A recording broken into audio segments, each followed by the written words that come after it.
ନାଇଁ ଦେଖନ୍ତୁ ଯିଏ ଥାଉନା କାହିଁକି ଯିଏ ଇନଭଲ୍ଭ ଥାଉନା କାହିଁକି ସେଠି ବିକେ ପାଣ୍ଡିଆନ ହୁଅନ୍ତୁ କି ନବୀନ ବାବୁ ହୁଅନ୍ତୁ ଯେଉଁମାନେ ଇନଭଲ୍ଭ ଅଛନ୍ତି ଓଡ଼ିଶାବାସୀକୁ ତ ଉତ୍ତର ସେମାନେ ହିଁ ଦେବେ। ତେଣୁ ଓଡ଼ିଶାବାସୀ ଆଜି ଉତ୍ତର ଚାହୁଁଛନ୍ତି।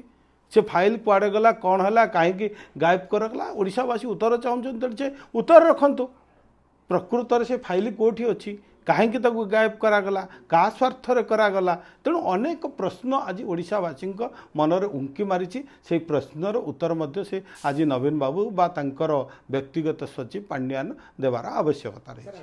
ବୋଧେ ବିଜୁ ଜନତା ଦଳ ଯେତେବେଳେ ଶାସନ କରୁଥିଲେ ଅଧିକ ଆକ୍ରୋଶ କିଏ ଥିଲା? ସେମାନେ ତ ଅଧିକ ଆକ୍ରମଣାତ୍ମକ ଥିଲେ, ଆକ୍ରୋଶମୂଳକ କାମ କରୁଥିଲେ, ଭୋଟ ରାଜନୀତି କରୁଥିଲେ।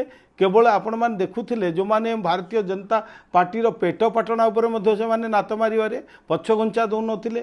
କେବଳ ଭାରତୀୟ ଜନତା ପାର୍ଟିର କାର୍ଯ୍ୟକର୍ତ୍ତାଙ୍କୁ ବିଭିନ୍ନ ସମୟରେ ବିନା ଦୋଷରେ ମଧ୍ୟ ଜେଲ୍ ପଠାଇବାରେ ଆକ୍ରୋଶ କରିବାରେ ସେମାନେ ବୋଧେ ଭାରତବର୍ଷରେ ଏକ ନମ୍ବର ହେବ ବିଜୁ ଜନତା ଦଳ, ଯାହାକି ଆଜି ଲୋକ ଜନ ଆକ୍ରୋଶ ଯେଉଁ ହେଲା ସେଥିପାଇଁ ତ ପରିବର୍ତ୍ତନ ଆସିଛି। ଜନ ଆକ୍ରୋଶର ଦେଖିଲେ ସେମାନେ ଯେ ଗୋଟେ ଶାସକ ଏକଛତ୍ରବାଦୀ ହେଇଗଲେ ଯେତେବେଳେ ଜନସାଧାରଣ ନିଷ୍ପତ୍ତି ନିଅନ୍ତି ସେ ଯେତେ ବଡ଼ ସାମ୍ରାଜ୍ୟ ମଧ୍ୟ ଧୂଳିସାତ ହେଇଯାଏ। ତାର ନମୁନା ତାର ଉଦାହରଣ ହେଉଛି ବିଜୁ ଜନତା ଦଳ।